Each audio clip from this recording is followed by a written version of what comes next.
హల్లెలూయా. ప్రభు సన్నిధికి వచ్చిన మీ అందరికీ కూడా యేసుక్రీస్తు నామమున శుభాలు వందనాలు తెలియజేస్తున్నాను. దేవుడు మీ అందరిని ఆశీర్వదించునుగాక. దేవుని వాక్యాన్ని ధ్యానం చేసుకుందాం. యాకోబు పత్రిక 5వ అధ్యాయం. యాకోబు పత్రిక 5వ అధ్యాయము 17వ వచనాన్ని ఒకసారి చదవండి. ఏలియా మన వంటి స్వభావం గల మనుష్యుడే, వర్షింపకుండునట్లు అతడు ఆసక్తితో ప్రార్థన చేయగా 3 సంవత్సరముల వరకు భూమి మీద వర్షము పడలేదు. అతడు మరలా ప్రార్థన చేయగా ఆకాశము వర్షం ఇచ్చెను, భూమి తన ఫలం ఇచ్చెను. దేవునికి స్తోత్రం కలుగునుగాక. పరిశుద్ధాత్మ దేవుడు మనందరితోనూ మాట్లాడునుగాక. ఆమెన్. చెప్తామా? ఆమెన్. హల్లెలూయా. చూడండి దేవుని బిడ్డలారా, ఏలియా అనే ఒక భక్తుని గురించి పరిశుద్ధాత్మ దేవుడు సాక్ష్యం ఇస్తున్నాడు. ఏమనంటే, ఏలియా మనలాంటి స్వభావం గల మనుష్యుడే, మనలాంటి వాడే, మనుష్యుడే.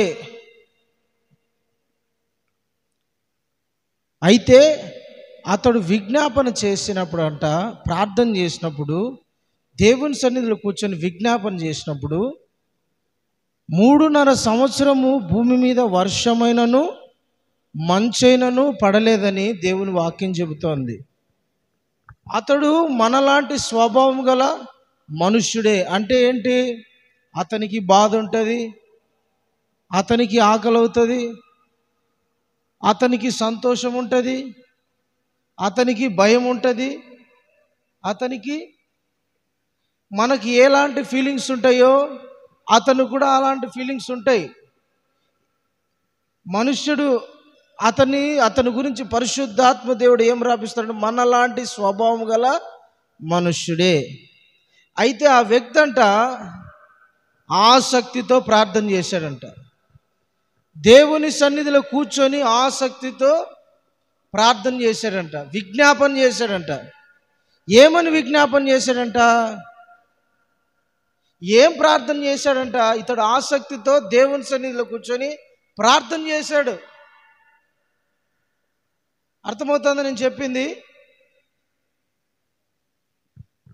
ఏమని ప్రార్థన చేశాడు? ఏమని దేవుని సన్నిధిలో వేడుకున్నాడు?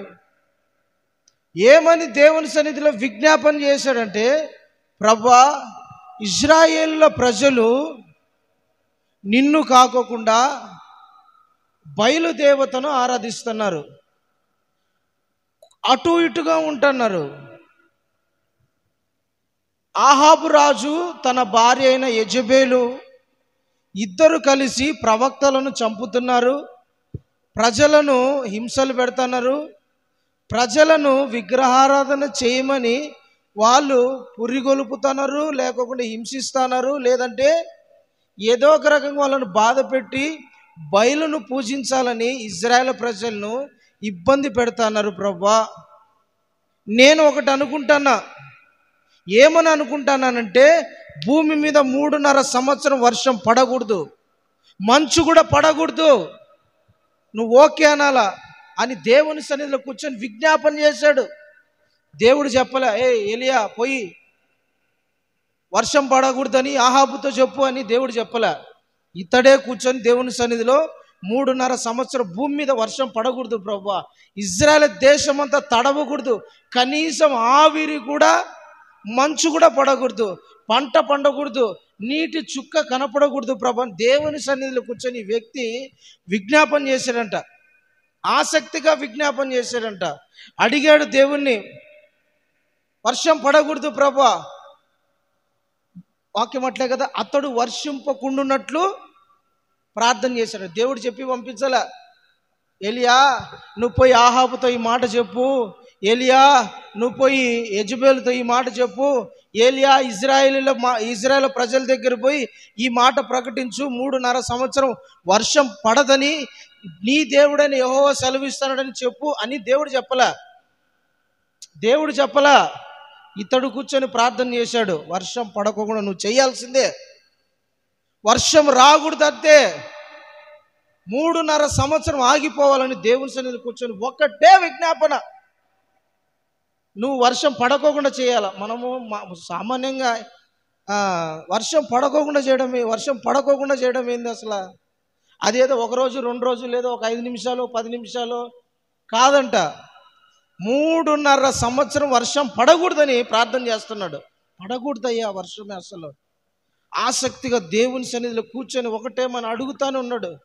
ఇతనికి ఎంత ఆసక్తి వచ్చిందంటే, ఇజ్రాయేల్ ప్రజలు చెడిపోతున్నారు ప్రభా, పతనం అయిపోతున్నారు ప్రభా, పాపంలో పడిపోతున్నారు ప్రభా, విగ్రహారాధన చేస్తున్నారు ప్రభా, నాశనం అయిపోతున్నారు ప్రభా, దేశము చెడిపోతుంది ప్రభా, దేశము విగ్రహాలతో నిండిపోతుంది అయ్యా, దేశము భ్రష్టత్వం పడుతుంది ప్రభా, దేశంలో ఎక్కడ చూసినా విగ్రహారాధనతో నిండిపోయింది ప్రభా, నా మనసు పరితాపించుతుంది, నా మనసు ఉండలేకుంది. నిన్ను కాకోకుండా, నీ పేరు పెట్టబడిన జనులు నిన్ను కాకోకుండా ఏదో ఒక విగ్రహమును పెట్టుకొని ఆరాధిస్తున్నారు, దానికి సాగిల పడుతున్నారు, అదే దేవుడని మొక్కుతున్నారయ్యా. నేను తట్టుకోలేకపోతున్నా, నేను ఏదో ఒకటి చేయాలని కోరుకుంటున్నా, ఏమి చేయాలని అర్థం కావడం లేదు, కానీ ఈ వర్షం పడకుండా నువ్వు చేయని దేవుని సన్నిధిలో విజ్ఞాపన చేశాడు ఏలియా. 3.5 సంవత్సరం అంట. దేవుని బిడ్డలారా, ఎన్ని సంవత్సరాలు? 3.5 సంవత్సరము ఇజ్రాయేల్ దేశంలో మంచు కానీ నీటి చుక్క కానీ పడలేదంట. 3.5 సంవత్సరం ఆ దేశము అంత భయంకరమైన కరువు వచ్చేసింది. ఆ దేశము వర్షం పడక నెరలు విడిచింది. ఆ దేశము భయంకరంగా తయారైపోయింది. ఒక వ్యక్తి ప్రార్థన, ఒక వ్యక్తి విజ్ఞాపన, ఒక వ్యక్తి సమర్పణ, దేవుని సన్నిధిలో కూర్చొని మోకరించి పదే ఆసక్తిగా అడుగుతున్నాడు, గోజాడుతున్నాడు, నువ్వు చెయ్యాల్సిందే, నువ్వు ఆపాల్సిందే, నువ్వు పడకోకుండా చెయ్యాల్సిందే ప్రభా అని దేవుని సన్నిధిలో కూర్చొని ఒకటే ఏడుపు, ఒకటే విజ్ఞాపన, ఒకటే రోదన, ఒకటే ప్రార్థన. నువ్వు ఆపాల్సిందే, నువ్వు ఈ కార్యం జరిగించాల్సిందే. ప్రభు పాదాలు పట్టుకుని ఒకటేమైనా గోజాడుతూనే ఉన్నాడు ఏలియా. అతడు మన వంటి స్వభావం గల మనుషుడే. 3.5 సంవత్సరం వాన పడుకోకుండా దేవుని సన్నిధిలో అడిగినాడంట. దేవుడు ఆమోదించిన తర్వాతనే ఆహాబు దగ్గర పోయినాడు. ఓకేనా, నీ ప్రార్థన విన్నా. ఓకే ఏలియా, నీ ప్రార్థన నేను విన్నా అన్న తర్వాత ఏలియా లేచిపోయి ఆహాబు దగ్గర చెప్పినాడు. మీరు బైబిల్ చక్కగా చదివింటే, వాక్యము వింటా ఉంటే మీకు అర్థమవుతుంది. ఆత్మ నేత్రములు మనసుతో కాదు, పరిశుద్ధాత్మ దేవుని సహాయంతో వాక్యం వినడానికి, వాక్యం చదవడానికి ప్రయత్నం చేయండి. ఆహాబు దగ్గర దేవుడు ఆమోదించినాడు. దేవుని సన్నిధిలో కూర్చొని గోజాడినాడు, వేడుకున్నాడు, బలవంతం చేసినాడు దేవుణ్ణి. ఈ కార్యం నువ్వు చేయాల్సిందే ప్రభా, వర్షం రాకోకుండా నువ్వు చేయాల్సిందే ప్రభా, ఏదో ఒకటి చేయి ప్రభా, నా ప్రార్థనను నువ్వు విను ప్రభా అని దేవుని సన్నిధిలో ఆసక్తితో వేడుకొని పెడితే దేవుడు అప్పుడు యాక్సెప్ట్ చేసినాడు. ఓకే చెప్పు పో, వర్షం పడదని చెప్పు పో, నేను నీ ప్రార్థనను ఆలకించిన, నీ ప్రార్థనను నేను అంగీకరించిన, పో ఇల్లు ఆహాబుతో చెప్పు, 3.5 సంవత్సరం వర్షం పడదని నేను చెప్పు పో. అప్పుడు పోయి ఆహాబుతో చెప్పినాడు. ఇక్కడ రాయబడిన మాట ఏంటంటే, నీతిమంతుని ప్రార్థన, నీతిమంతుని విజ్ఞాపన. చదవమాట పైన వచనం, అదే ఆ వచనం ఎన్నో వచనం చెప్పి చదువు. 16వ వచనం చదువు. నీతిమంతుని విజ్ఞాపన మనపూర్వకమైనదై. అది హల్లెలూయా. దేవుని బిడ్డలారా, దేవుడు మన ప్రార్థనను అంగీకరించాలంటే, దేవుడు మన ప్రార్థనను యాక్సెప్ట్ చేయాలంటే, దేవుడు మన ప్రార్థనను ఒప్పుకోవాలంటే, నా బిడ్డ జరుగుతుంది. నువ్వు చేసిన ప్రార్థనను నేను యాక్సెప్ట్ చేస్తున్నా, ఆమోద ముద్ర వేయాలంటే మనము దేవునికి ఎట్లుండాలంట? దేవుని దృష్టిలో నీతిమంతులుగా ఉండాలంట. నీతిమంతుని ప్రార్థన బహుబలముగా ఉంటుందంట. నీతిమంతుని ప్రార్థన ఎట్టుంటుందంట? మనపూర్వకంగా ఉండాలంట. హల్లెలూయా, హల్లెలూయా, దేవునికి స్తోత్రం కలుగును గాక. మనపూర్వకముదై ఉండాలంటే, మనపూర్వకంగా అంటే చెప్పండి ఏంటది మనపూర్వకంగా అంటే? నీతిమంతుని ప్రార్థన, మనం ప్రార్థన చేస్తున్నాడంట. ఆ ప్రార్థన ఒకటి నీతిమంతుడు, రెండు బహుబలముగా ఉంటుందంట, మూడు మనపూర్వకంగా. మనపూర్వకంగా అంటే ఏంటి? మనపూర్వకంగా అంటే ఏంటి? వచ్చినాం, కూర్చున్నాం అన్నట్టు కాదు. మనస్ఫూర్తిగా ప్రార్థన ఉంటుందంట నీతిమంతుని ప్రార్థన. మనపూర్వకంగా చేయాలంట దేవుని సన్నిధిలో ప్రార్థన. ఏదో చేసినాము, ఏదో కాలక్షేపానికి లేదో చేయాలంటే చేయాలా, లేదంటే ఏమంటారంటే దాన్ని నామకార్థ భక్తితోనో లేదంటే ఆచారంతోనో ప్రార్థన చేయకూడదు. ప్రార్థన ఎట్లా చేయాలంటే తెలిసిన, మనపూర్వకంగా చేయాల. ఎట్లా చేయాలా? మనపూర్వకంగా, మనస్ఫూర్తిగా దేవుని సన్నిధిలో మనము ప్రార్థన చేయాలి. ఆ ప్రార్థనకు బలం ఉంటుంది, ఆ ప్రార్థనకు శక్తి ఉంటుంది, ఆ ప్రార్థన దేవుడు వింటాడు. అప్పుడు ఆ ప్రార్థన ద్వారా నీ ద్వారా దేవుడు అద్భుతములు జరిగిస్తాడు. అయితే చాలా మంది మనపూర్వకంగా ప్రార్థన చేయడంలా.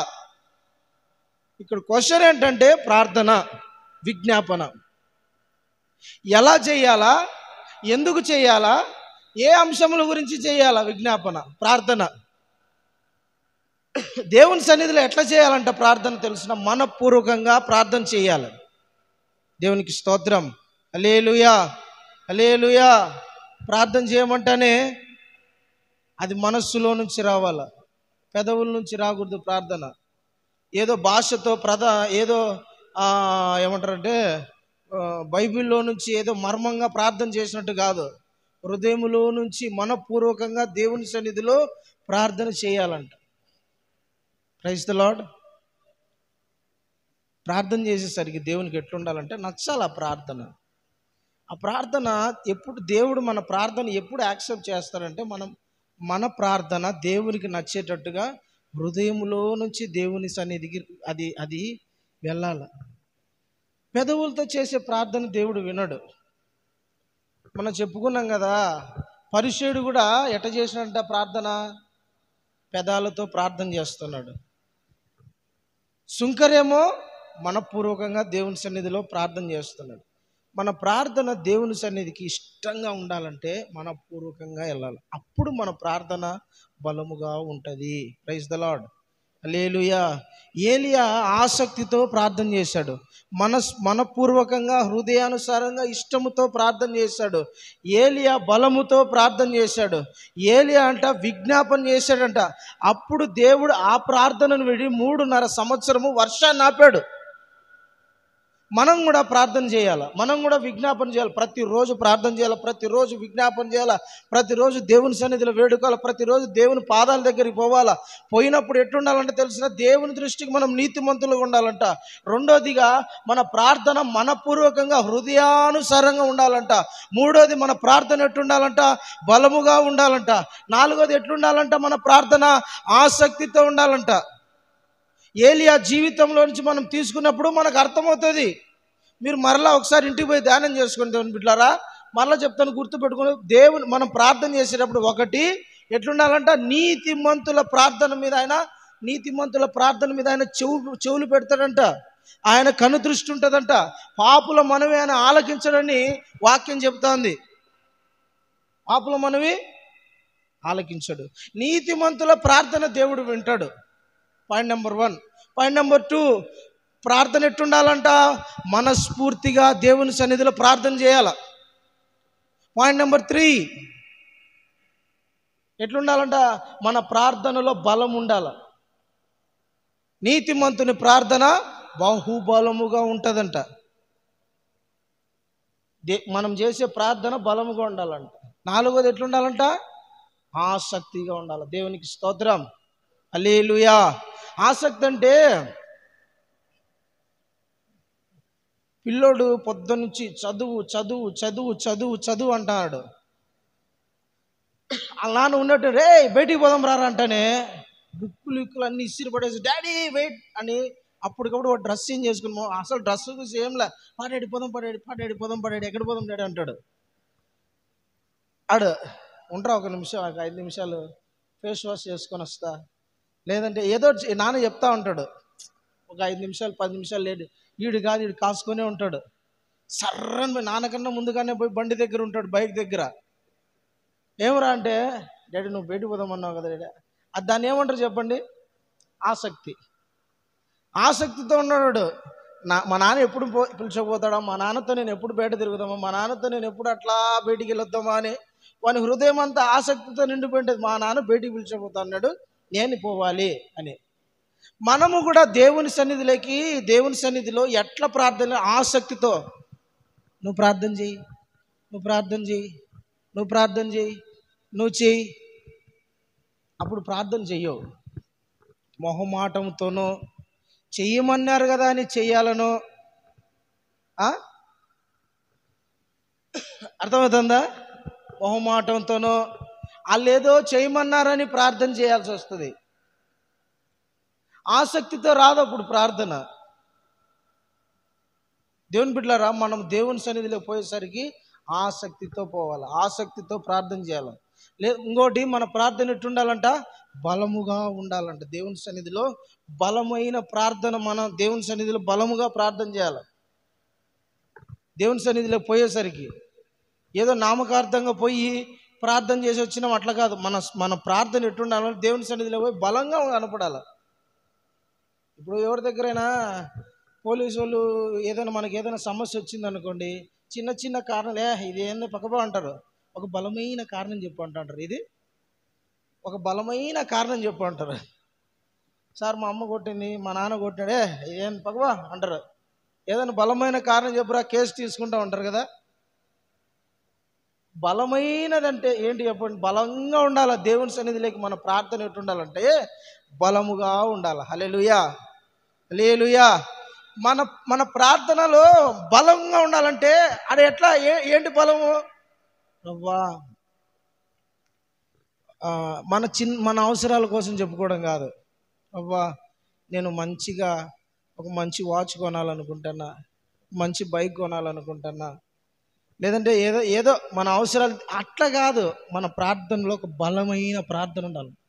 మా దేశం ఉజ్జీవించబడాలి, మా దేశం మారాలి, మా సంఘం మారాలి, మా కుటుంబం మారాలి, ఒక వ్యక్తి జీవితం మారిపోవాలి. ప్రభువా, మన ప్రార్థనలో బలం ఉన్నప్పుడు ఆ ప్రార్థన దేవుడు అంగీకరిస్తాడు. మన ప్రార్థనలో బలం లేకుండా, పట్టు లేకుండా మన ప్రార్థన దేవుడు ఎందుకు యాక్సెప్ట్ చేస్తాడు? అర్థమవుతుందా? నీ ప్రార్థనలో బలం ఉండాలా, నీ ప్రార్థనలో శక్తి ఉండాలా, నీ ప్రార్థనలో ఆసక్తి ఉండాలా, నీ ప్రార్థనలో ఉజ్జీవం ఉండాలా, నీ ప్రార్థన విజ్ఞాపనతో నిండి ఉండాలా, నీ ప్రార్థన ధూప నైవేద్యములతో నిండిపోయి సాంబ్రాణిలాగా దేవుని సన్నిధికి చేరగలిగినట్లుగా ఉప్పు చేర్చిన ప్రార్థనలాగా మీ ప్రార్థన ఉండాలా. బలమైన ప్రార్థన చేయాలి దేవుని సన్నిధిలో. దేవునికి స్తోత్రం, హల్లెలూయా. కుటుంబంలో ఒక పరిస్థితి ఉంటుంది, వీళ్ళు చేసే ప్రార్థన ఒకటి. సంఘములో ఒక పరిస్థితి ఉంటుంది, వీళ్ళు చేసే ప్రార్థన ఒకటి. లోకంలో పరిస్థితులు ఒక రకంగా ఉంటాయి, వీళ్ళు చేసే ప్రార్థన ఒకటి. మన ప్రార్థన దేవుని సన్నిధిలో బలంగా కనపడాల. హల్లెలూయా. మన ప్రార్థన దేవుని దృష్టిలో బలంగా కనపడినప్పుడే దాన్ని యాక్సెప్ట్ చేస్తాడు, తీసుకుంటాడు దేవుడు. మన ప్రార్థనలో బలం లేదనుకోండి, తీసుకోడు దేవుడు, యాక్సెప్ట్ చేయడు కదా.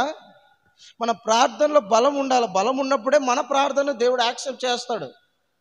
అట్లా కాకోకుండా పనికిరానిటన్ని దాంట్లో తీసుకుపోయి దేవుని సన్నిధిలో పెట్టి ఇది చేయి ప్రభా, చేయడు దేవుడు.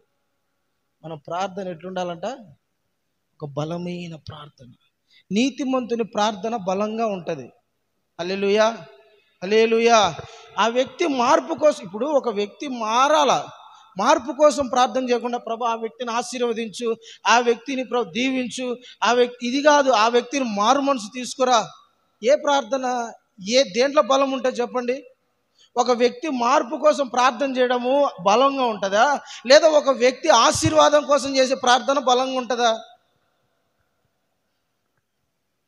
ఒక వ్యక్తి తాగుడుబోతుగా ఉండి మందిరానికి వస్తున్నాడు, తాగుకుంటా వస్తున్నాడు. మన అవసరం ఏంది? బండి కావాలనికి. అర్థమైందా? ప్రభువా నాకు ఒక మంచి బండి ప్రభు అని ప్రార్థన చేస్తున్నాడు. ఆయన ప్రార్థనలో బలం ఉంటుందా? అది ఆ ప్రార్థన దేవుడు యాక్సెప్ట్ చేస్తాడా? మరి ఏ ప్రార్థన? ప్రభువా నాకు మారు మనసు కావాలా, ఈ చెడు నుంచి విడిచిపెట్టలేకుండా, ఈ దరిద్రాన్ని నేను ఏమంటారు తీసేసుకోలేకుండా, ఈ దరిద్రాన్ని నేను మానుకోలేకుండా, ఈ శాపము నాలోంచి పోలేకుంది, ఈ చెడు అలవాట్లు, ఈ బానిసత్వాన్ని నేను వదులుకోలేకుండా, దయచేసి నన్ను దీంట్లో నుంచి బయట పడేయడానికి మార్గాన్ని నువ్వు చూపి ప్రభువా నాకు సహాయం చేయని ప్రార్థన చేస్తే ఆ ప్రార్థన బలంగా కనపడుతుంది దేవుని సన్నిధికి. చెయ్యాల్సిన ప్రార్థన చేయకోకుండా చెయ్యకూడని ప్రార్థన చేస్తే అది దేవుని దృష్టికి బలంగా కనపడదు. ప్రైజ్ ద లార్డ్, హల్లెలూయా. మన ప్రార్థన దేవుని దృష్టికి బలంగా కనపడాల.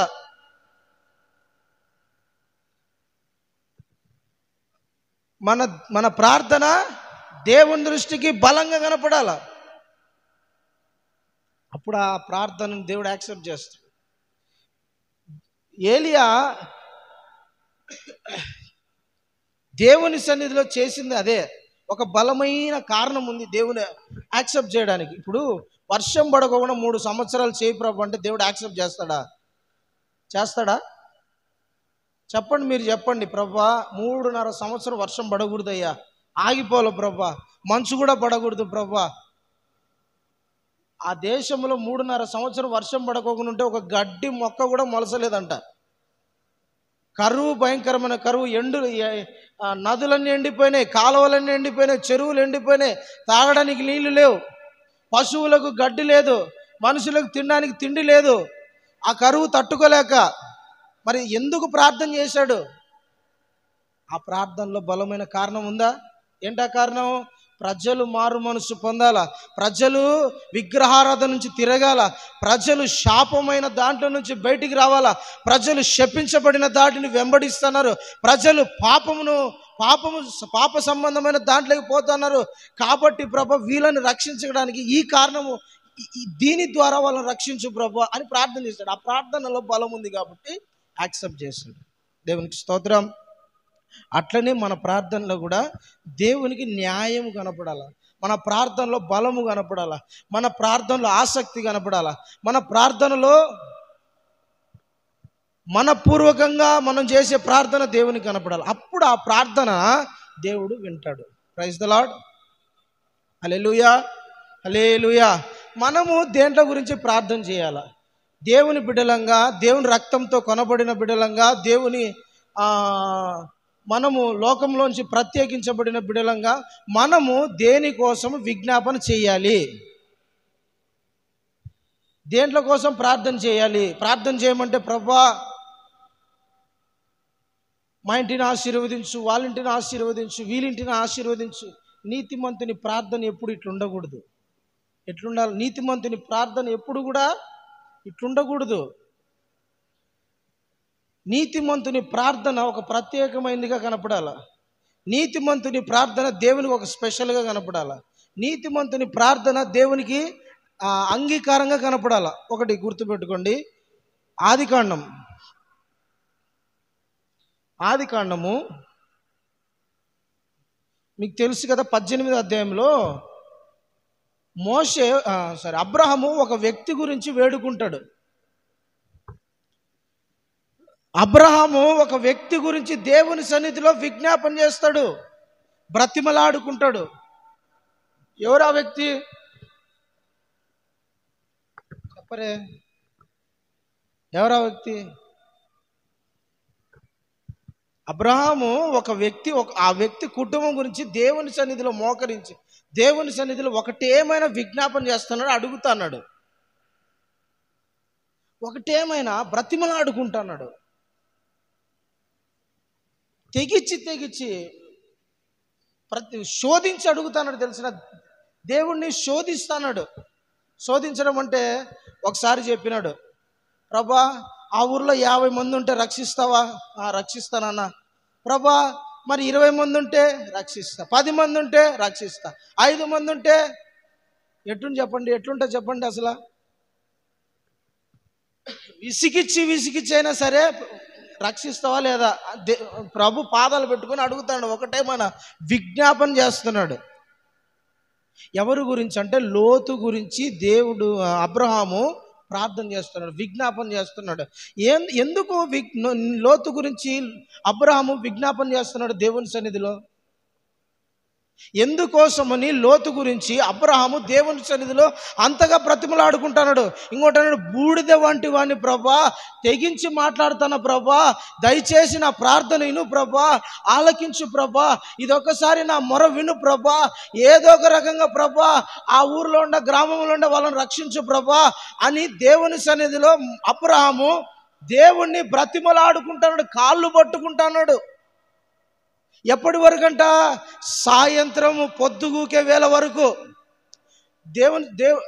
ప్రభు వచ్చినాడు, అబ్రహాం ఇంట్లో భోజనం చేసినాడు. వెళ్ళిపోతానైనా అంటానే, వెళ్ళిపోతానావా అన్నాడు. ఓకే ప్రభు, వందనాలు ప్రభు, మళ్ళీ ఎప్పుడు వస్తావు ప్రభు అనేసరికి మళ్ళీ ప్రభు చెప్పినాడు, ఈ అబ్రహాం నా స్నేహితుడు కదా, అబ్రహాం నా స్నేహితుడు, అబ్రహాం దగ్గర అన్నీ ఎందుకు నేను దాచిపెట్టకూడదు? అసలు అబ్రహాం చెప్పాలి నేను. అబ్రహాం నా స్నేహితుడు. అబ్రహాంను పిలిచి, అబ్రహామా సొదొమ గొమొర్రా నాశనం చేయబోతాను అనేసరికి మైండ్ షార్ప్ చేసుకొని కళ్ళు తెరవబడి దేవుని సన్నిధిలో ఏం మాట్లాడో కాళ్ళ దగ్గర కూర్చున్నాడు. అబ్రహాం కాళ్ళ దగ్గర కూర్చున్నాడు అంతే. ఇంకా అమ్మమ్మ ప్రభా దాటిపోదు, ప్లీజ్ ప్లీజ్ ప్లీజ్ ప్లీజ్ ప్రభా, నాయన ఆ గ్రామంలో ఉండే 50 మంది ఉంటే రక్షించు, 5 మంది ఉంటే రక్షించు, 10 మంది ఉంటే రక్షించు, నీతిమంతుడు ఒకడున్నా రక్షిస్తావు కదా, ప్లీజ్ ప్లీజ్ ప్లీజ్. సాయంత్రం వరకు బ్రతిమలాడుకున్నాడంట నీతిమంతుడు అబ్రహాము. ఎందుకొరకు? ఒక కుటుంబము నాశనం కాకూడదని. దేనికోసము? ఒక కుటుంబం పతనం కాకూడదని, ఒక కుటుంబం పడిపోకూడదని, ఒక కుటుంబం నరకపు పాలు కాకూడదని, ఒక కుటుంబం శాపానికి గురి కాకూడదని దేవుడు చెప్పాడు. అక్కడ అగ్ని గంధకములు కుమ్మరించబోతున్నా, బూడిద కూడా మిగలకోకుండా దేశాన్ని నేను నాశనం చేయబోతున్నా అని అబ్రహాముతో చెప్పిన వెంటనే అబ్రహాము పాదాల దగ్గర కూర్చొని దేవుని బ్రతిమలాడుకుంటాడు. ప్రభా నాశనం చేయొద్దు ప్రభా, లోతుని జ్ఞాపకం చేసుకో ప్రభా, నా ముఖం చూడు ప్రభా, వాడిని ఎట్టయినా కాపాడు ప్రభా, ఆ కుటుంబాన్ని ఎట్టైనా రక్షించు ప్రభా, 2 బిడ్డలు ఉన్నారు ప్రభా, తెలిసి తెలియని అమాయకపు పిల్లలు ఉన్నారు ప్రభా, ఎట్లొకటి వాళ్ళని గట్టెక్కించు ప్రభా, కాపాడు ప్రభా అని పాదాల దగ్గర కూర్చొని అబ్రహాము లోతు గురించి విజ్ఞాపన చేస్తున్నాడు. ఇతడు నశించకూడదు. దేవుని సన్నిధిలో కూర్చొని ఒకటేమైనా విజ్ఞాపన చేస్తున్నాడు. దేవునికి స్తోత్రం. నీతిమంతుడైతే నశించే కుటుంబాల కోసము ప్రార్థన చేస్తాడు.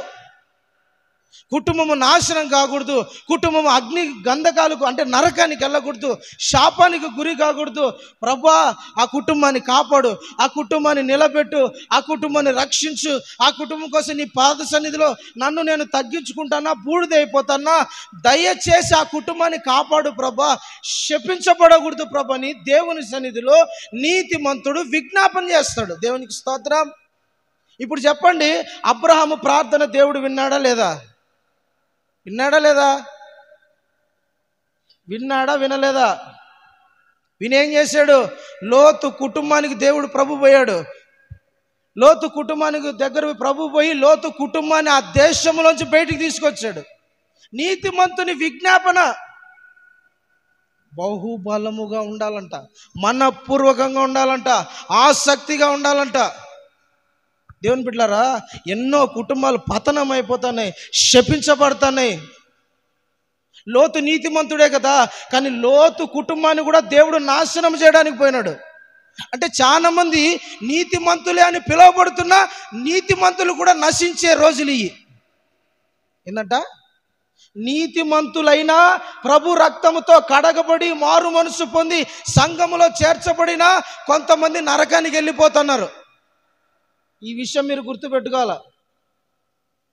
నీతిమంతులైనప్పటికీ, మారు మనసు పొందినప్పటికీ, బాప్తిస్మము తీసుకున్నప్పటికీ, ప్రభు బలారాధనలు చెయ్యి వేసినప్పటికీ కొంతమంది నశించిపోతున్నారు. కారణం ఏంటంటే లోకములో కలిసిపోతున్నారు, లోకాశలకు పడిపోతున్నారు. కళ్ళు నచ్చినాయి, హృదయం ఆశించింది, కోరుకున్నా అని వెళ్ళిపోతున్నారు చాలా మంది, పతనం అయిపోతున్నారు. లోతు కుటుంబము అబ్రహాం నుంచి వేరైపోయి ఎప్పుడైతే సొదొమ గొమొర్రాకి వెళ్ళిపోయిందో అప్పుడే ఆ కుటుంబం అంట దేవుని దృష్టిలో నాశనానికి ఇంకా ఫిక్స్ అయిపోయిన కుటుంబం. అయితే నశించిపోకుండా అబ్రహాము దేవుని సన్నిధిలో కూర్చొని లోతు కుటుంబం గురించి విజ్ఞాపన చేశాడు. అబ్రహాం దేవుని సన్నిధిలో కూర్చొని, ప్రభా ప్లీజ్ అయ్యా వాళ్ళు నశించకూడదు ప్రభా, వాళ్ళు పతనం కాకూడదు ప్రభా, వాళ్ళు ఒకప్పుడు నాతోనే ఉన్నోళ్ళు ప్రభా, వాళ్ళు లోతుగాడు ఒకప్పుడు నాతోనే తిరిగినోడు అయ్యా వానికి అంత ఇంత ప్రార్థన తెలుసు ప్రభా, ఏదో ఇప్పుడు నాయన ప్రార్థనలో బలహీనుడు అయిపోయినాడేమో ప్రభా, ఏదో నీ సన్నిధికి దూరం అయిపోయాడేమో ప్రభా, ఏదో నీకు తెలియక నాయన అట్ట చేస్తున్నాడేమో ప్రభా, దయచేసి మళ్ళా నీ తీసుకురా ప్రభా, నీ పాదాలు పట్టుకొని వేడుకుంటానా ప్రభా, నీ పాదాలు పట్టుకొని గోజాడుతానయ్యా, వాడిని ఎట్లయినా రక్షించు ప్రభా, కాపాడు ప్రభా, నిలబెట్టు ప్రభా, నరకానికి మట్టుకు పంపియద్దు ప్రభా, శపించద్దు ప్రభా, అగ్ని గంధకములతో ఆ కుటుంబం కాలిపోకూడదయ్యా అని దేవుని సన్నిధిలో మోకరించి ప్రార్థన చేస్తున్నాడు. దేవుని సన్నిధిలో మోకరించి ప్రార్థన చేస్తున్నాడు. ఒకటే ప్రార్థన, ఆ కుటుంబం కాపాడబడాలి, ఆ కుటుంబము రక్షణ పొందాలి, ఆ కుటుంబము తప్పించబడాలి, ఉగ్రత నుండి తప్పించబడాలి ప్రభు అని ఒకటే ప్రార్థన. దేవుని బిడ్డలారా, మనకు తెలిసిన కుటుంబాలు ఎన్నో ఉన్నాయి, మనకు తెలిసిన వ్యక్తులు ఎందరో ఉన్నారు. వాళ్ళ గురించి నువ్వు ఏ రోజైనా దేవుని సన్నిధిలో కూర్చొని విజ్ఞాపన చేసావా?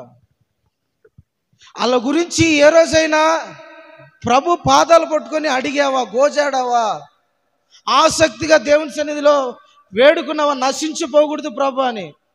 ఒక్కరోజు ఆలస్యం అయిపోతే, 1 గంట అబ్రహాము సైలెంట్గా అయిపోయింటే లోతు నశించిపోయేవాడు, లోతు కుటుంబం కనపరాకోకుండా పోయేది, లోతు కుటుంబం అగ్నిగంధకంలో కాలిపోయేది. ఒక నీతిమంతుని ప్రార్థన దేవుని ఉగ్రతను ఆపింది, ఆ ఇంటి మీదకి రాకోకుండా. మరి నీ ప్రార్థన, నీ విజ్ఞాపన ఒక కుటుంబాన్ని నాశనం కాకుండా ఆపగలదా? ఒక కుటుంబము శపితమైన దాంట్లో నుంచి బయటికి రాగలదా?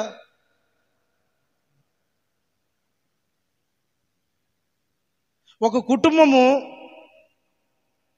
ఒక వ్యక్తి కానీ, ఒక కుటుంబం కానీ, ఎవరైనా కానీ బయటికి రాగలరా? ఫోన్లు చేస్తారు చాలామంది, అడుగుతూ ఉంటారు నన్ను, అన్న ఈ సమస్య ఉంది, ఆ సమస్య ఉంది, ఈ ప్రాబ్లం ఉంది, ఆ ప్రాబ్లం ఉంది, ఆ గొడవ ఉంది, ఈ గొడవ ఉంది, ఈ సమస్యలలో ఇరుక్కుపోయినా, ఆ సమస్యలలో ఇరుక్కుపోయినా. ఓకే, నువ్వు ఇరుక్కుపోయినావు కాదనను, దాని నుంచి తప్పించుకునే మార్గం కూడా చెప్పి, ఇట్లనైనా ఇట్లా విజ్ఞాపన చేయట, ప్రార్థన చేయి, ప్రభు సన్నిధిలో వేడుకో, పాదాలు పట్టుకో, అడుగు, దేవుణ్ణి బ్రతిమలాడుకో, దేవుడు ఖచ్చితంగా నిన్ను విడిపిస్తాడు అని చెప్పినా కూడా చాలా మందికి ఆసక్తి లేదు. ప్రార్థన చేయాలన్నా, ప్రార్థనలో కూర్చోవాలన్నా, ప్రార్థనలో దేవుని సన్నిధిలో కనిపెట్టాలన్నా చాలా మంది ఆసక్తి లేదు. అందుకనే వాళ్ళ కుటుంబాలు చాలా, దేవుని బిడ్డలారా, వాళ్ళ ఆత్మీయ జీవితము వాళ్ళు అట్టే ఉండిపోయినారు. మరి నీతిమంతుని అయితే నీ ప్రార్థన ఏది? నీ ప్రార్థనకు బలం ఏది? నీ ప్రార్థనకు జవాబేది?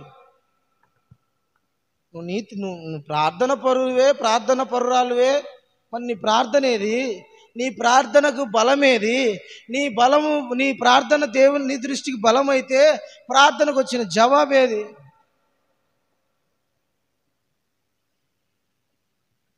దేవుని బిడ్డలారా, అబ్రహాము దేవుని లోతు కుటుంబము నశించిపోకుండా అడ్డుపడ్డాడు. Praise the Lord. అడ్డుపడాలండి, అడ్డుపడాలి మనం. దేవుని దగ్గర పాదాల దగ్గర అడ్డుపడిపోవాలా.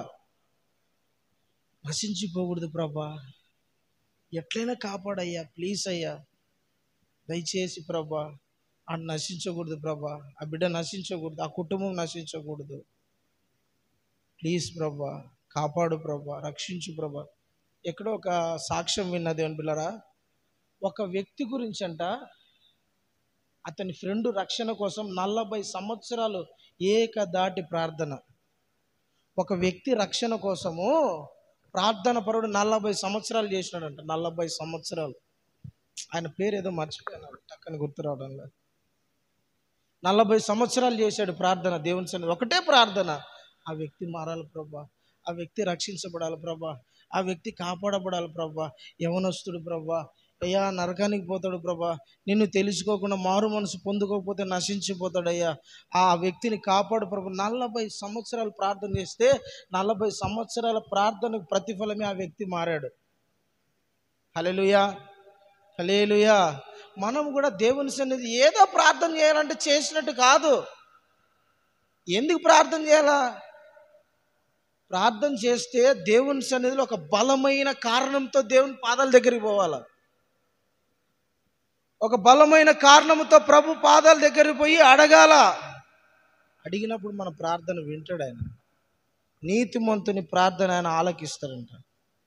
నీతిమంతుని ప్రార్థన ఆయన వింటాడని అంది. దేవునికి స్తోత్రం, హల్లెలూయా. ఎందరో కుటుంబాలలో ఇంకా రక్షణ కార్యం జరగటలా, రక్షణ కార్యం ఇంకా లేదు. చాలా మంది రక్షించబడాల్సిన వాళ్ళు ఉన్నారు. భర్త రక్షించబడితే భార్య రక్షించబడలా, భార్య రక్షించబడితే భర్త రక్షించబడలా, పిల్లలు తల్లిదండ్రులు రక్షించబడితే పిల్లలు రక్షించబడలా. మరి ఈ రక్షణ పొందడానికి ఆ వ్యక్తి నశించుకోకుండా, ఆ వ్యక్తి నరకానికి పోకోకుండా, ఆ వ్యక్తి దేవుని సన్నిధికి రావటానికి నువ్వు ప్రార్థన చేయాలి కదా, విజ్ఞాపన చేయాలి కదా, దేవుని సన్నిధిలో వేడుకోవాలి కదా, బ్రతిమలాడుకోవాలి కదా, రోధించాలి కదా, ప్రభు పాదాలు పట్టుకోవాలి కదా, కన్నీళ్లు విడవాలి కదా, హృదయం పగలగొట్టుకోవాలి కదా. ఆత్మకార్యాలు ఊరికే జరగవు, రక్షణ కార్యం కూడా ఊరికే జరగదు. మనము ప్రభు సన్నిధిలో కూర్చొని ప్రార్థన చేస్తే, వేడుకుంటే, బ్రతిమలాడుకుంటే, పాదాలు పట్టుకుంటే ప్రభు మన ఆసక్తి చూస్తాడు. దేవునికి స్తోత్రం, hallelujah, praise the lord. Abraham నీతిమంతుడు, లోతు నశించిపోకుండా, లోతు కుటుంబం నశించిపోకుండా ప్రార్థన చేశాడు. నువ్వు నీతిమంతుని కదా, నిన్ను దేవుడు కొనలేదా? నిన్ను దేవుడు రక్షించలేదా? నిన్ను దేవుడు తన రక్తంతో కడగలేదా? మరి నువ్వు ఎంతమంది కోసం విజ్ఞాపన చేస్తున్నావు? ఎన్ని కుటుంబాల కోసం నువ్వు ప్రభు సన్నిధిలో వేడుకుంటున్నావు? ఎంతమంది మీద నీకు బాధ్యత ఉంది? ఎంతమంది మీద నీకు మనసు, నువ్వు వాళ్ళని రక్షణలోకి తీసుకురావాలన్న ఆలోచన ఉంది? ఒక ఆత్మను, ఒక వ్యక్తిని రక్షించడానికి యేసు ప్రభు సముద్రాన్ని దాటాడు. ఒక వ్యక్తిని రక్షించడానికి యేసయ్య సముద్రాన్ని దాటాడు. హల్లెలూయా. ఎంతోమంది రిస్క్ చేశారు, ప్రాణాన్ని కూడా లెక్క చేయలా. దేవుని బిడ్డలారా, ఒక వ్యక్తి రక్షణలోకి రావాలంటే ఊరికే కాదు, మన సమర్పణ ఉండాలి, మన త్యాగం ఉండాలి. హల్లెలూయా, హల్లెలూయా. దేవునికి స్తోత్రం కలుగును గాక. యేసు ప్రభు ఒక వ్యక్తిని రక్షించడానికి సముద్రం దాటితే, నువ్వు ఒక వ్యక్తి, నీ ఎన్నికలో ఉన్న వ్యక్తి అన్నా నీకు తెలుసా? కనీసం పలానా వ్యక్తి రక్షించబడాలి అన్న మనసులో ఆ తాపత్రయం ఉందా నీలో? ఒక వ్యక్తి రక్షించబడాలన్న ఆసక్తి నీలో ఉందే, ఆ వ్యక్తి కోసం ప్రార్థన మోకరించినప్పుడల్లా నువ్వు ప్రార్థన చేస్తావు, ఆసక్తిగా చేస్తావు. ప్రభా, ఆ వ్యక్తి రక్షించబడాలి, ఆ కుటుంబం రక్షించబడాలి, ఆ కుటుంబం మార్పు చెందాలి, ఆ కుటుంబం విడిపించబడాలి, తప్పించబడాలి, నాశనం నుంచి కాపాడబడాలని ప్రార్థన చేస్తావు. ప్రైజ్ ద లార్డ్, హల్లెలూయా. మరి నీతిమంతుల ప్రార్థన దేవుడు వింటాడు. ఏలియాలాగా మనం కూడా, అబ్రహాములాగా ఆసక్తిగా ప్రార్థన చేస్తే దేవుడు మన ద్వారా కూడా, మనము దేవుని సన్నిధిలో మోకరించి ప్రార్థన చేస్తే నశించిపోయే ఆత్మలను, నశించిపోతున్న కుటుంబాలను రక్షించి ప్రభు దగ్గర తీసుకురాగలం. ఇంకొక వ్యక్తి చాలు, హల్లెలూయా. ఇక్కడ దేవుడు ఒక నాయకుడిని, ఒక వ్యక్తిని 40 సంవత్సరాలు తర్ఫీదిచ్చి ఆ వ్యక్తిని నాయకునిగా తయారు చేసి, ఇజ్రాయెల్ ప్రజలకు ప్రవక్తగా తయారు చేసి, ఐగుప్తులోకి పంపిస్తా ఉన్నాడు, ఐగుప్తులో ఉన్న ప్రజల్ని విడిపించడానికి. మోషే 40 సంవత్సరాలు దేవుని చేత ట్రైనింగ్ అయిన వ్యక్తి. 40 సంవత్సరాలు ట్రైనింగ్ చేసి, దేవుని సన్నిధిలో 40 సంవత్సరాలు ట్రైనింగ్ చేసి ఐగుప్తులోకి వెళ్తున్నాడు. ఐగుప్తులోకి తాను, తన భార్య, తన ఇద్దరి పిల్లలు వెళ్తున్నారు. వెళ్తా ఉన్నప్పుడు మధ్యలోకి వచ్చినారు. మధ్యలోకి వచ్చేసరికి ఒక దూత ఖడ్గం పట్టుకొని నిలబడినాడు, కత్తి పట్టుకొని నిలబడినాడు. ఎందుకంటే మోషేని చంపడానికి. ఎవరిని? మోషేని చంపడానికి. మోషే ఎవరు? మోషే ఎవరు? ఎవరో నాకేం తెలుసు. బైబిల్లో ఉన్నాడు మోషే అని నాకు తెలుసు. మా ఇంటి పక్కన మోషే, చర్చిలో మోషే. మోషే అయితే అన్నట్టు మోషే ఎవరు? ఎవరు మోషే? ఇజ్రాయిలులకు విమోచకునిగా నియమించబడిన వ్యక్తి. ఇజ్రాయెల్ ప్రజలను బానిసత్వంలోంచి బయటికి తీసుకురావడానికి నియమించబడిన దేవుడు ఎన్నుకున్న వ్యక్తి, నాయకుడు. 40 సంవత్సరాలు దేవుని సన్నిధిలో ట్రైనింగ్ చేయబడిన వాడు. సామాన్యుడు కాదు కదా, సామాన్యుడేం కాదు. అతడు తన భార్య, తన ఇద్దరు పిల్లలు కలిసి వస్తుంటే మోషేని చంపడానికి దేవుడు ఖడ్గం పట్టుకొని నిలబడ్డాడు, కత్తి పట్టుకొని నిలబడ్డాడు. ఇంకా చంపేయాలని ఫిక్స్ అయిపోయినాడు. అప్పుడు మోషే భార్య అడ్డుపడింది. హల్లెలూయా. ఎవరు అడ్డుపడ్డారు? మోషే భార్య అడ్డుపడింది, దేవుని సన్నిధిలో అడ్డుపడింది. మోషే మరణాన్ని తప్పించడానికి, మోషేను ప్రాణహానిను దేవుని ఖడ్గము నుండి తప్పించడానికి మోషే భార్య అయిన సిపోరా అడ్డుపడింది. ప్రభా ఒక్క నిమిషం ప్రభా, మా ఆయనకు తెలియదు ప్రభా, మా ఆయన 40 సంవత్సరాల ట్రైనింగ్ అన్నాడు, బైబిల్ ట్రైనింగ్ అన్నాడు, పరిశుద్ధుడు అన్నాడు, కొండలో నిన్ను చూసినా అన్నాడు, మా ఏందేందో అన్నాడు ప్రభా, ముఖాముఖిగా చూసినా అన్నాడు, అన్ని చూసినా అన్నాడు, కానీ నీ పిల్లలకు సున్నతి చేయడం తెలియదు అన్నాడు. తెలియనోడు ప్రభా, అన్నీ తెలుసు. ఏంది? అన్నీ తెలుసు మోషేకు. 40 సంవత్సరాలు దేవుని సన్నిధిలో ట్రైనింగ్ అయినవాడే, ప్రభు సన్నిధిలో ట్రైనింగ్ అయిన వాడే, ప్రభుని ముఖాముఖిగా చూసిన వాడే, ప్రభుతో మాట్లాడిన వాడే, ప్రభు అభిషేకించి పంపబడిన వాడే. కానీ మోషే ముఖ్యమైనది మర్చిపోయాడు. ఏంటంటే సున్నతి మర్చిపోయాడంట. ఏం మర్చిపోయాడు? తన పిల్లలకు సున్నతి చేయడం మర్చిపోయాడు. అంతే. అదేం పాపమా? పాపమా? సున్నతి చేపించకపోవడం పాపమా? సున్నతి అంటే ఏందో తెలియదన్నా అంటే నేను మొత్తుకోవాలి. ఇంకా మీరు బైబిల్ అన్నా చదవండి, బాగా చదువుకోండి. తర్వాత సున్నతి అంటే తెలియకపోతే, సున్నతి చేపిల పిల్లలిద్దరికీ దేవుడు ఎదురుగా నిలబడి మోషేని చంపడానికి సిద్ధపడ్డాడు. మోషే భార్య వెంటనే అది గ్రహించింది, గుర్తుపట్టింది, వివేచించింది, ప్రభు సన్నిధిలో విజ్ఞాపన చేసింది. అయ్యా తెలియదయ్యా ప్లీజ్ అయ్యా ఒక్క నిమిషం అయ్యా తెలియదయ్యా అని ఫట్టని వెంటనే ఆన్ ద స్పాట్లో ఉండే మంచి పదునైన కత్తి తీసుకొని పిల్లలకి ఇద్దరికి సున్నతి చేసేసింది. ప్రభు పాదాల దగ్గర కొంచెం సేపు అయ్యా ఓపిక పట్టయ్యా, ప్లీజ్ అయ్యా దయచేసి నా భర్త మీదకి నీ ఖడ్గం రానియద్దు ప్రభు అని ప్రభు సన్నిధిలో సిపోరా తన భర్తను గురించి విజ్ఞాపన చేసింది. రానియద్దు ప్రభు. వాక్యం తెలిసినోడు, ముఖాముఖిగా చూసినోడు, సినాయి కొండ ఎక్కినోడు, దేవుని కర్ర చేత పట్టుకొని వచ్చినోడు పిల్లలకు సున్నతి చేయడం మర్చిపోయాడు.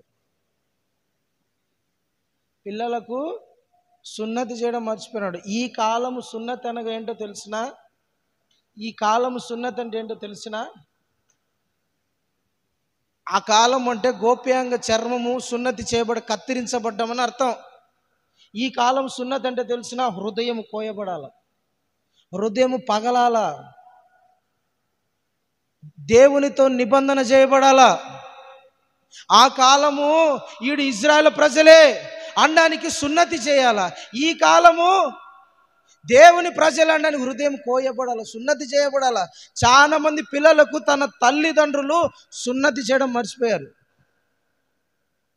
అంటే ప్రభు సన్నిధిలో కూర్చోబెట్టి, రే దేవుని సన్నిధి కూర్చోరా, నిన్ను దేవుని ప్రతిష్ఠిస్తానా,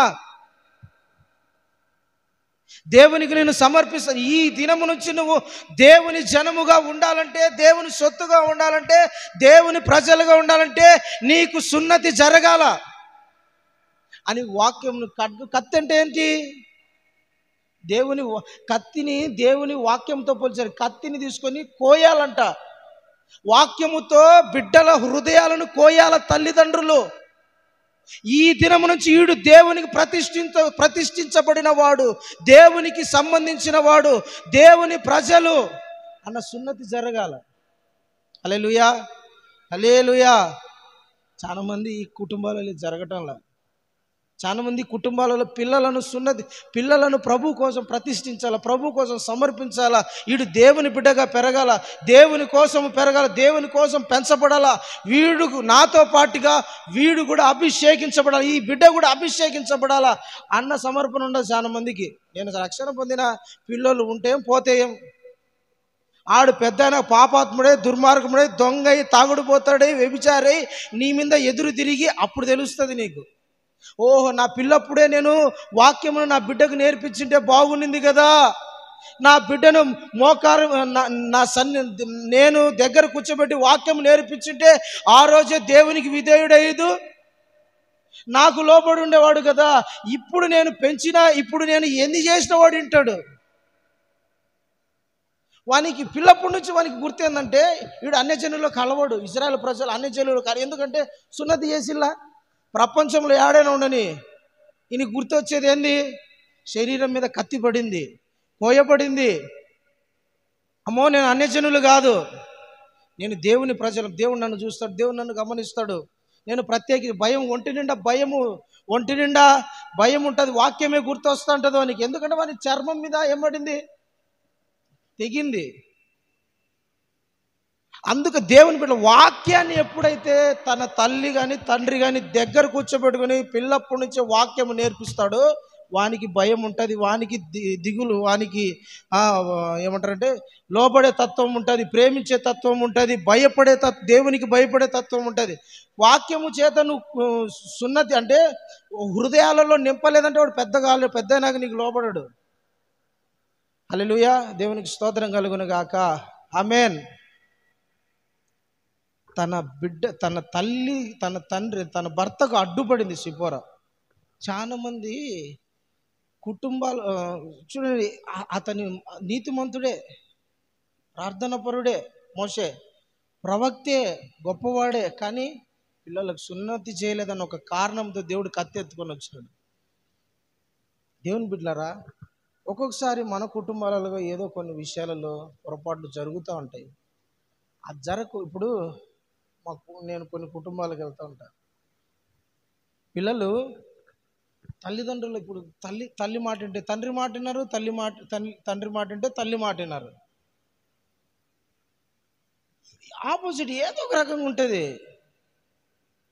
ఏదో ఒక రకంగా ఒక ఆయన నాతో మొత్తుకుంటున్నాడు, నేను లక్షలు డబ్బు పెట్టి చదివిస్తే లక్షలు రోజుకు సంవత్సరానికి 4 పిల్లలు కలిపి 6 లక్షలు ఖర్చు అవుతుంది. నేను లక్షలు పెట్టి చదివిస్తే వాళ్ళు నాకు లోబడరు, వాళ్ళు నా మాట వినరు, వాళ్ళు నేనంటే భయపడరు, నా మీదనే తిరుగుబాటు చేస్తున్నారు.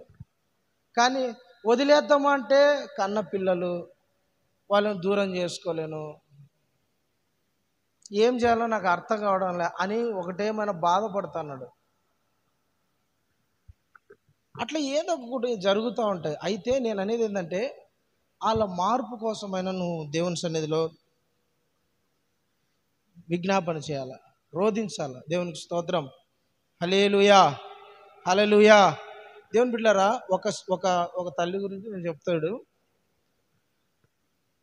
భర్త పచ్చి తాగుడుపోతాడు, భయంకరమైన తాగుడుపోతు.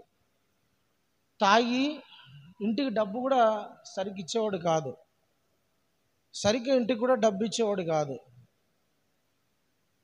పిల్లలంటే లెక్కలే అసలు. కుటుంబం అంటే బాధ్యతలే అసలు.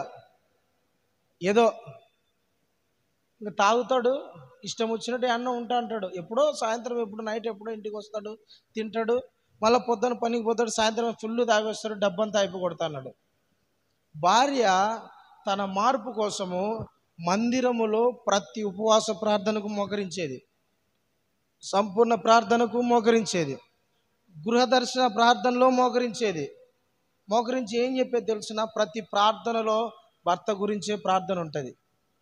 ప్రభా, ఈ కుటుంబాన్ని మార్చినట్లే నా భర్త మనసు కూడా మార్చు. సంఘంలోకి వచ్చినా కూడా భర్త గురించే ప్రార్థన ఉంటుంది. మరణం గురించి అడ్డుపడాల దేవుని బిడ్డలారా. నీతిమంతుడైతే మరణానికి అడ్డుపడతాడు. దేవునికి స్తోత్రం, హల్లెలూయా, ప్రైజ్ ద లార్డ్. మనము మన ప్రార్థన దేవుని దృష్టికి యాక్సెప్ట్గా ఉండాలి, అంగీకారంగా ఉండాలి, మనపూర్వకంగా ఉండాలి. అప్పుడు మన ప్రార్థన దేవుడు వింటాడు. అప్పుడు మన ప్రార్థన దేవుడు ఆలకిస్తాడు. మన ప్రార్థనను బట్టి అనేకమైన అద్భుతాలు జరుగుతూ ఉంటాయి. మన ప్రార్థనను బట్టి దేవుడు గొప్ప గొప్ప కార్యాలు జరిగిస్తూ ఉంటాడు. మన ప్రార్థనను బట్టి మరణంలో ఉన్న వారిని జీవంలోకి నడిపిస్తాడు. మన ప్రార్థనను బట్టి దేశ పరిస్థితులు మారిపోతాయి. మన ప్రార్థనను బట్టి దేశం యొక్క స్థితి మారిపోతుంది. మనం నీతిమంతులుగా ప్రభు రక్తంతో కడగబడిన వారిని కరెక్టే, కానీ ఒక కుటుంబం గురించైనా నువ్వు విజ్ఞాపన చేస్తున్నావా? ఒక కుటుంబం గురించైనా దేవుని సన్నిధిలో బ్రతిమలాడుకుంటున్నావా? ప్రాధేయపడుతున్నావా? అడుగుతున్నావా? నువ్వు నీతిమంతురాలువే, నీతిమంతుడివే, నీ కుటుంబంలో ఖడ్గం పడుకోకుండా నువ్వు ఆపగలుగుతున్నావా? 3వ పాయింట్, హెజ్కేలు గ్రంథము 22వ అధ్యాయం.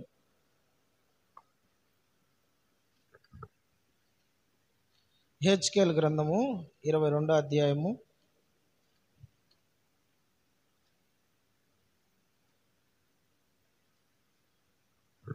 30వ వచనం చదవండి. చదువునానా. నేను దేశమును పాడు చేయకుండానట్లు, ప్రాకారమును దిట్టపరుచునట్లును, బద్దలైన సందులలో నిలువుటకు తగిన వాడెవడని నేను ఎంత విచారించినను ఒక్కడైనను కానపడలేదు. కావున నేను నా క్రోధమును వారి మీద కుమ్మరింతును, వారి ప్రవర్తన ఫలము వారి మీదకి రప్పించి నా ఉగ్రతాగ్ని చేత వారిని దహించేదను. ఇదే ఈ ప్రభువు యెహోవా వాక్కు. Praise the Lord. దేవుని బిడ్డలారా, దేవుడు కొంతమంది కోసం ఎదురు చూస్తాను. ఎందుకంట ఎవరి కోసం ఎదురు చూస్తానంటే తెలిసిన? దేవుడు బద్దలైన బండ సందులలో నిలబదగిన వాడెవడా అని చూస్తున్నాడంట.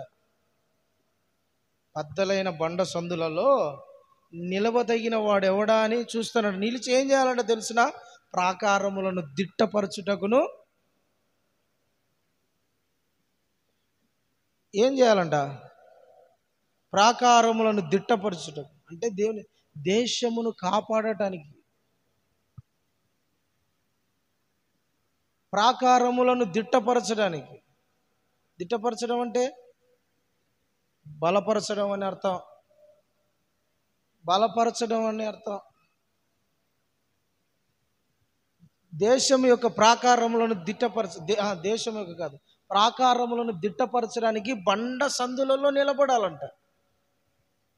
బద్దలైన బండ సందులలో నిలబడి ప్రార్థన చేయాలంట. దేశమంతా ఎత్తుకుతానంట దేవుడు, ఒక్కడు కూడా కనపరాలేదంట. ప్రాకారములు అంటే గుర్తుపెట్టుకోండి, ప్రాకారములు అంటే సంఘము. ప్రాకారం అంటే ఆత్మీయులు, విశ్వాసులు, పరిశుద్ధులు. వీళ్ళంట ఏమైపోయినారంట? బలహీన పడతానంట. ప్రాకారాలు ఏంటంట? బలహీన పడుతున్న ప్రాకారాలు అంటే ఒకప్పుడు నిలకడగా స్థిరంగా ఉన్నోళ్ళే. సంఘానికి నేనే పునాది, నేనే గట్టిగా, నేనే బలము, నా నుంచి ఒక అబద్ధ బోధ రాకూడదు, నా నుంచి ఒక అన్ని ఆచారం లోపలికి రాకూడదు, నా నుంచి ఒక సాంప్రదాయం లోపలికి రాకూడదు, నేను ఏదైనా లోపలికి ప్రవేశించాలో నన్ను దాటి రావాలా అనుకున్న వాళ్ళు ఇప్పుడు ఏమైపోయినారంట? బలహీన. నేను సంఘం కోసం ప్రార్థన చేస్తా, నేను సంఘం కోసం ఉపవాసం ఉంటా, నేను సంఘం కోసం కష్టపడతా, నేను సంఘం కోసం సువార్త చేస్తా, నేను సంఘం కోసం ఏదో ఒకటి చేస్తా, ఏ విధం చేతనైనా సరే సంఘాన్ని బలపరుస్తా అన్న బిడ్డలు ఇప్పుడు ఏమైపోయారు? బలహీనపరచబడ్డారు, బలహీనులైపోయారు, కదిలే స్థితికి వచ్చేసినారు, ఇంకా కొడితే పడిపోతాయి అన్న స్థితికి వచ్చేసినారు. ఇప్పుడు వీళ్ళను బలపరచడానికి ఒకడు కావాలి. హల్లెలూయా, హల్లెలూయా. అవును ప్రభా, ఒకప్పుడు సంఘము మండేది, ఒకప్పుడు యవనస్తులంతా పరిగెత్తుతా వచ్చేవాళ్ళు, ఆదివారం అయితే సువార్త ప్రకటించేవాళ్ళు, సంపూర్ణ రాత్రి ప్రార్థన అంటే అందరూ వచ్చేవాళ్ళు. కానీ ఇప్పుడు లేదు ప్రభా, సమర్పణ లేదు, వైరాగ్యం లేదు, ప్రతిష్టత లేదు. పాటలు పాడాలన్న ఆసక్తి, వాక్యం చెప్పాలన్న ఆసక్తి, ఒక్కనికన్నా సువార్త చెప్పాలన్న ఆసక్తి, కొంతమంది నేను ప్రభు దగ్గరికి నడిపించాలన్న ఆసక్తి, నేను పరిశుద్ధంగా బ్రతకాల, నీతిగా బ్రతకాల, యథార్థంగా బ్రతకాల, సేవకుని వెంబడించాల, సేవకునితో తిరగాల, సేవకునితో కలిసి పరిచర్య చేయాల అన్న వాళ్ళే ఇప్పుడు బలహీనులైపోయి చేతగాల వాళ్ళలాగా పడిపోయినారు. ప్రభా, వాళ్ళ కోసం నేను ప్రార్థన చేస్తానని బద్దలైన బండ సందులలో నిలబడాలంట నీతిమంతుడు. స్తోత్రం, హల్లెలూయా. ఒకప్పుడు ఇట్లున్నారు ప్రభా, కానీ లేరు ప్రభు. ఒకప్పుడు ఇవన్నీ ప్రాకారాలే. ఆ ప్రాకారాలంటే, ప్రాకారం అంటే బౌండరీ వాల్, కానీ ఇప్పుడు బలహీనులు అయిపోయారు ప్రభా. ఒకప్పుడు బాగా వచ్చేవాళ్ళు, అలంకరణ అంటే అసహ్యం వేసేది, ఇప్పుడు నిన్న బాగుంది, నీట్గా ఉంది, బాగుంది. ఒకప్పుడు ఇట్లా స్టైల్ డ్రెస్సులు అంటే కొత్తలో చీ అనేవాళ్ళు, ఇప్పుడు అడ్జస్ట్ అయిపోయి కాంప్రమైజ్ అయిపోయి మళ్ళా దాంట్లో లేక వచ్చేస్తున్నారు. ఒకప్పుడు సంఘం అంటే ప్రేమ, ఆసక్తి, పరిగెత్తేవాళ్ళు, ఇప్పుడు లేదు, ఆ సమర్పణ లేదు, ఆ తీర్మానం లేదు, ఆ వైరాగ్యం లేదు, తగ్గిపోయింది. వాళ్ళను బలపరచడానికంట సంఘాన్ని దిట్టపరచడం. సంఘంలోంచి విశ్వాసులు తగ్గిపోతున్నారు, చాలా సంఘాలలో పడిపోతున్నారు, జారిపోతున్నారు. ఈడంటాడు ఒక సంఘంలో, నేను పోయి ఏమయ్యా సంఘంలో విశ్వాసులు లేరంటే, పాస్టర్ అయ్యా అందరి దగ్గర పోయి తిరుగుతే కదా. నువ్వేం చేస్తున్నావురా? నువ్వేం చేస్తున్నావు? సైతానా, నువ్వేం చేస్తున్నావు? సేవకుడు తిరుగుతాడు, నువ్వేం చేస్తున్నావు? సైతానా. ఎప్పుడో మారు మనసు, ఎప్పుడు మందిరం కొత్తలో మందిరం కట్టినప్పటి నుంచి వీడు ఉన్నాడు. ఒక మందిరంలో పాస్టర్ గారు, ఏమయ్యా బాబు, ఆల్రెడీ పేరుకుపోతే 10 మంది, 40-50 మంది వచ్చేవాళ్ళు, 10 మంది వచ్చారు. ఏం బాబు 10 మంది వచ్చారంటే ఇటు చెప్పే కారణం, మరి నువ్వేం చేస్తున్నావు? నీ సమర్పణ ఏది? నీ వైరాగ్యం? నువ్వు ఇన్ని రోజులు ఏం నేర్చుకున్నావు? ఇన్ని రోజులు ఏమి సేవకుని దగ్గర ఏం అలవాటు చేసుకున్నావు? ఏం వెంబడించావు? లేదు సమర్పణ. అయ్యో, ప్రాకారముగా ఉంటారు అనుకున్న వాళ్ళు పడిపోతున్నారు ప్రభా. వీళ్ళు సేవకు పనికొస్తారు అన్న వాళ్ళు జారిపోతున్నారు ప్రభా. వీళ్ళు గొప్ప ప్రార్థన పరులుగా ఉంటారు అనుకున్న వాళ్ళు వెనక్కి వెళ్ళిపోతున్నారు ప్రభా. వాక్యానికి వీళ్ళు దేవుని సువార్త ప్రకటించడానికి ఒక అపోస్తలుడైన పౌలులాగా నిలబడతాడు అనుకునేవాడు చల్లారిపోతున్నాడు ప్రభా. మండుతా ఉండేవాడు ప్రభా, ఇప్పుడు ఏమైపోయినాడు? నేను నిలబడతాను వాళ్ళ కోసం, నేను ప్రార్థన చేస్తా ప్రభా, నేను రోషం తెచ్చుకుంటా ప్రభా, నేను బండ సందులలో నిలబడతా ప్రభా, నేను త్యాగం అయిపోతా ప్రభా, నేను సమర్పించుకుంటా ప్రభా, నేను ఉపవాసాలు ఉంటా ప్రభా, నేను కన్నీళ్లు గారుస్తా ప్రభా. నిలబెట్టు ప్రభా, ప్రాకారాన్ని దిట్టపరచు ప్రభా, కాపాడయ్యా, రక్షించయ్యా, నిలబెట్టయ్యా, ఏ విధం చేతన తీసుకోరా ప్రభా అని దేవుని సన్నిధిలో ప్రార్థన చేసేవాడు నీతిమంతుడు కావాలని దేవుడు కోరుకుంటాను. హల్లెలూయా, ప్రైజ్ ద లార్డ్. మనం దీని గురించి ప్రార్థన చేయాల్సిన వాళ్ళమై ఉన్నాము. ఒకటి, కుటుంబము శపించబడుకోకుండా, పతనం కాకోకుండా, శాపాలకు గురి కాకోకుండా, శాపము నుంచి తప్పించబడి ప్రభు దగ్గరికి రావాలని మనం ప్రార్థన చేయాలి. రెండోది, కుటుంబంలో ఖడ్గం పడుకోకుండా రక్షణ పొందాలని ప్రార్థన చేయాలి. మూడోది, ప్రాకారాలు పడిపోయడానికి సిద్ధంగా ఉన్న ప్రాకారాలను నిలబెట్టడానికి, దిట్టపరచడానికి, బలపరచడానికి నేను సమర్పించుకుంటున్న ప్రభు అని ప్రార్థన చేయాలి. దేవునికి స్తోత్రం. Hallelujah. Praise the Lord. Hallelujah. ఎప్పుడైతే ఈ మనసు నీకు ఉంటుందో నిన్ను దేవుడు అభిషేకిస్తాడు. ఇలాంటి అంశముల మీద ఇట్లా ప్రార్థన చేయాలని ఎప్పుడైతే నీ మనసులో తీర్మానం తీసుకుంటావో దేవుడు నిన్ను అభిషేకిస్తాడు. ఎలాంటి ఆత్మ కుమ్మరిస్తారంటే నీ మీద తెలుసునా? విజ్ఞాపన చేయు ఆత్మను, కరుణనుందించు ఆత్మను. జకర్యా గ్రంథంలో ఉంటుంది ఈ మాట. ఒకసారి చదువు నాన్న. 12వ అధ్యాయం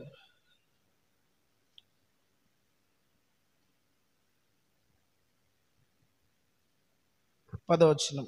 జకర్యా గ్రంథం 12వ అధ్యాయం 10వ. చదువు, ఫాస్ట్ చదువు. దావీదు సంతతి వారి మీదను యెరూషలేము నివాసుల మీదను కరుణనొందించు ఆత్మను నేను కుమ్మరిస్తాను. హల్లెలూయా. ఈ మనస్సు కలిగి ఉండాల. నేను ఈ కుటుంబము గురించి, వ్యక్తుల గురించి, సంఘమును గురించి ఇట్లా ప్రార్థన చేసి ఎప్పుడైతే ఇట్లా ఆలోచన ఉంటుందో వాళ్ళ మీద అంటే దేవుడు విజ్ఞాపన చేయు ఆత్మను కుమ్మరిస్తాడు. కరుణించు ఆత్మను కుమ్మరిస్తాడు. దేవుని సన్నిధిలో ప్రలాపించు ఆత్మను దేవుడిస్తాడు. కన్నీటితో రోదన చేసే ఆత్మను దేవుడిస్తాడు.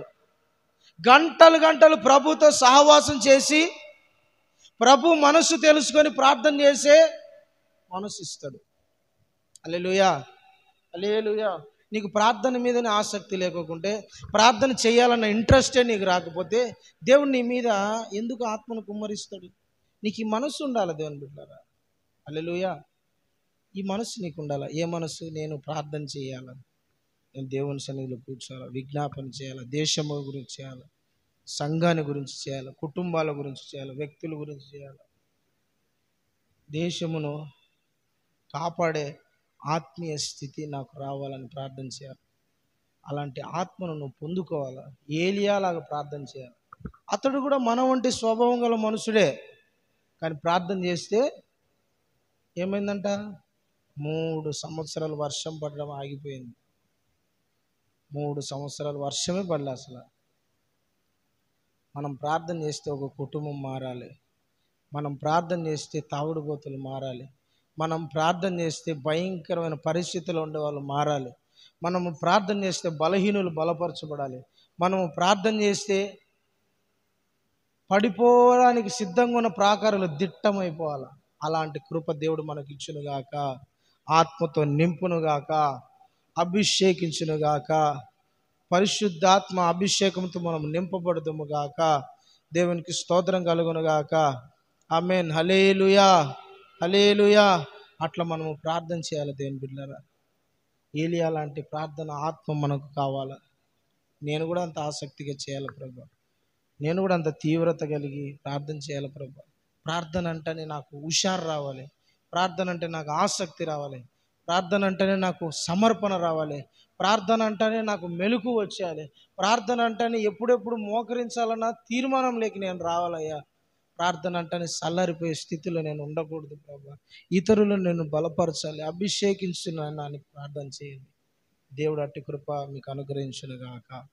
ఆమేన్. మోకరించండి, విజ్ఞాపన ప్రార్థన చేసుకుందాం.